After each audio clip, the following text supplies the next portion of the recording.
long period of time, and you have the illusion that you know these people.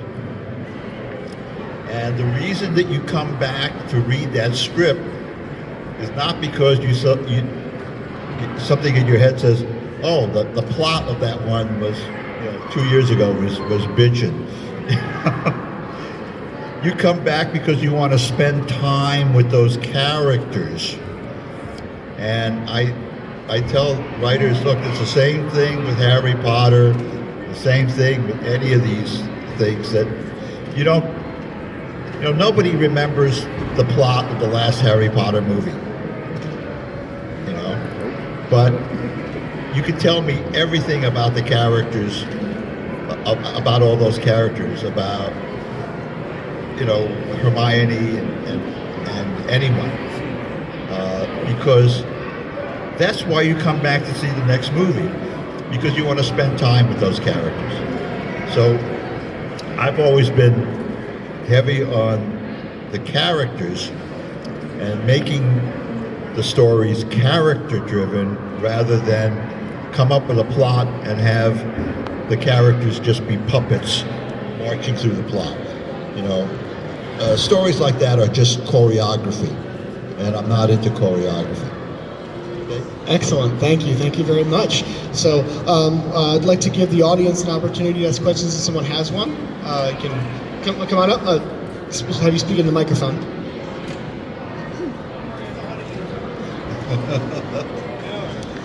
You got your own ammo box too. I keep the special stuff in here. Okay. I'll come by your table later. I'll show you. Okay. So this is a Bucky O'Hare question I got for you. Sure. So around when Bucky O'Hare came out was like the late 80s, early 90s. And let's face it, around that time, it was a lot of what you were putting out. You had DuckTales, you had Tailspin, you had Battletoads, a lot of I'm going to really butcher the word, animomorphic animals having adventures. They end up like walking, talking human beings and doing adventures. So my question was, how did you sell it when the market at the time was probably very oversaturated? Well, first of all, I created Bucky O'Hare in 1977 or 78. It just took that long for it to, originally, when I was an editor at DC, they asked all the editors to come up with what they call creator-owned stuff, and that we would own whatever we created, and as long as we signed it over to DC for publication. And they never came up with a contract. And my lawyer, who was also Siegel and Schuster's lawyer, he said, a verbal contract is worth the paper it's written on. Don't hand over anything until they give you the contract. They never gave me the contract, and by that time they had imploded me out of the job. Al Milgram handed over Firestorm under the supposed creator's contract, but he doesn't get a cent, and his name isn't on the credits. He got completely screwed on Firestorm, and I would have been screwed on Bucky if I had handed it over. I showed it to Neil Adams, and he wanted to publish it. And originally, I was going to write it and pencil it, and Neil was going to ink it. And then a guy named Michael Golden walked in the door, and Neil looked at his stuff, and he turned to me and he said, "Listen, this kid can do it better than both of us." So let's let him ride with it, and that's how that came to be. As a result of that, Michael Golden and I own 50% of Bucky O'Hare. He's got 25%, I've got 25%. So I get a quarter on every dollar that comes in the door. If I had done the creator-owned deal with DC, I would have gotten 11% or less. So it always pays to hold on to as much of the rights as you can. Okay. Did that answer your question? The question I have is like, how did you sell it like as a comic book? Well, Neil did all the sales work on that. He sold it to he sold the idea to Hasbro. He sold the idea. We had an animated show. We sold over 100 licenses, including big wheel trikes, and the Nintendo license in 8, 16, and 32 bits. My first royalty check from Nintendo alone was 6 figures. So, you know, I did better on Bucky O'Hare than almost anything else because I own 25% of it. You know? Cool. Another question? Well, that was fast. Go, yeah, come on up.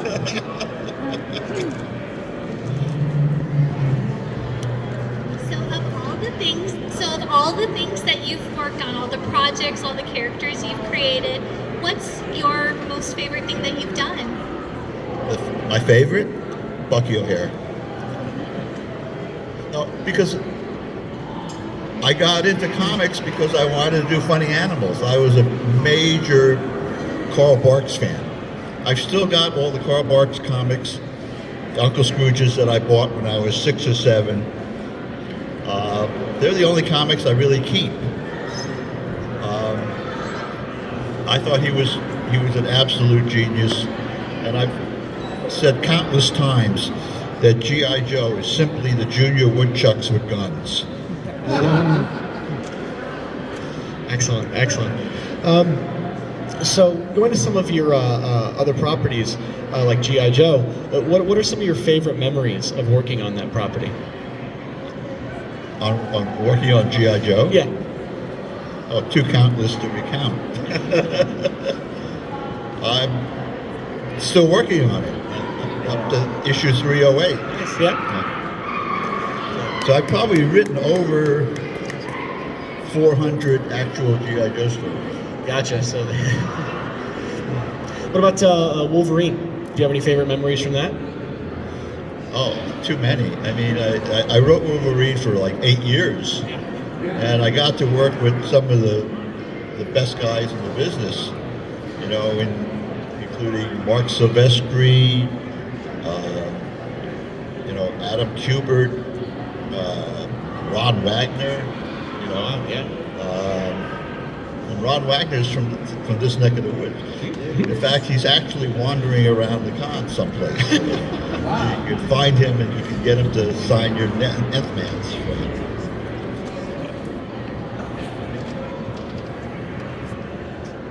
I have a GI Joe question, of course. So when you started with the GI Joe, at the very beginning, did Hasbro or whatever, did you just have like a table full of the few action figures and have to write stories for them, or did you come up?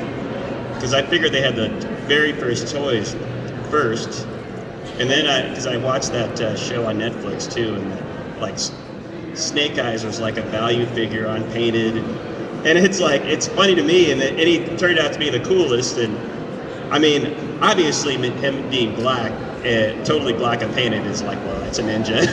But even though it said Commando originally on his thing, but they called him Commando, and it was the cheapest figure to produce because they molded it in black plastic. So there was no paint on it whatsoever. And he turned out to be the coolest one. And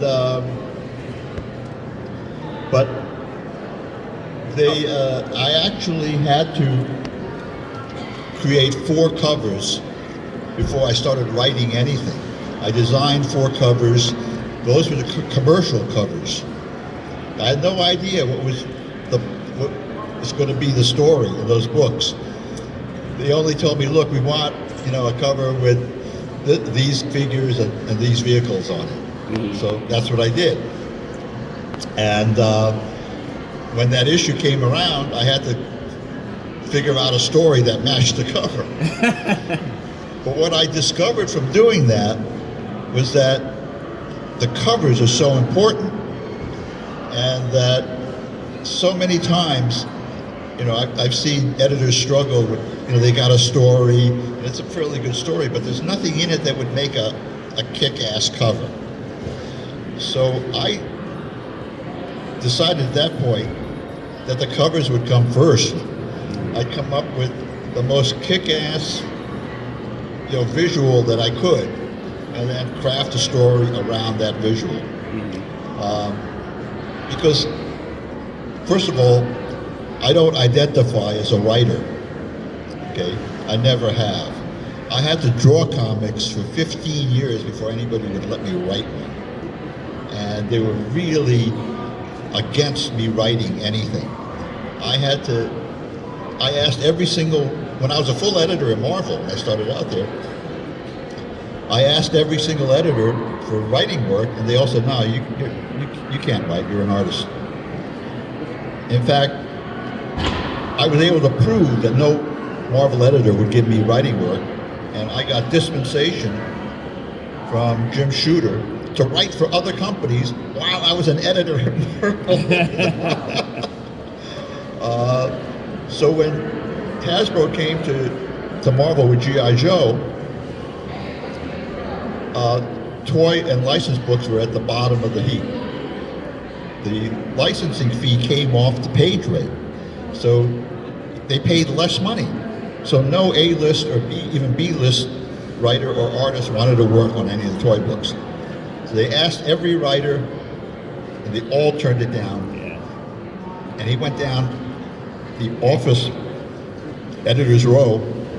He asked all the editors, assistant editors, and they all turned it down. My office was the last office, and I took it because I would have taken Barbie if they offered me Barbie. I'm glad you took G.I. Joe because you made it one of the greatest comics. I wanted to get writing work, and there was no other way to get my foot in the door.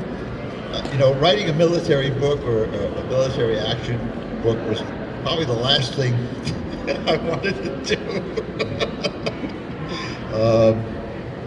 So I was glad when I got the chance to do Bucky O'Hare when it came along. But you did so good on G.I. Joe, though. I mean, I'm glad you kept with it because I can imagine if you didn't, they would have had all kinds of different artists and writers, and it would have just been crap.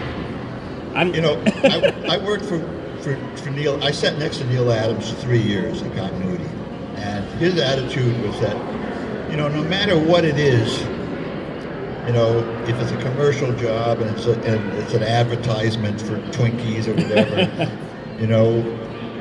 it's all the same. You give it your best shot. And a lot of people, the reason toy books and license books never sold is that they paid so low that everybody that would even deign to do them just thought they were crap, and they just knocked the stuff out. Okay. I felt an obligation that, one of the other reasons why I took on the book was that I didn't want some armchair general, writing a military book for kids, and, not telling it the way it is. That was my feelings. Excellent, thank you. Is there a character that you'd love to write or draw, just that like a property you'd love to work on that you haven't been able to yet? Uncle Scrooge. Oh, okay. They offered me the book twice, and before I got to write the first issue, they lost the license.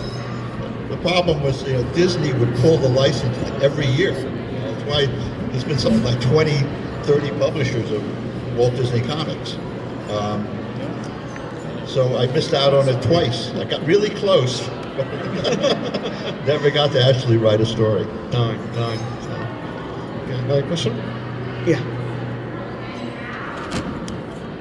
Can you expand more about how the comic book industry has changed over the decades that you've been involved versus like in the 80s versus now?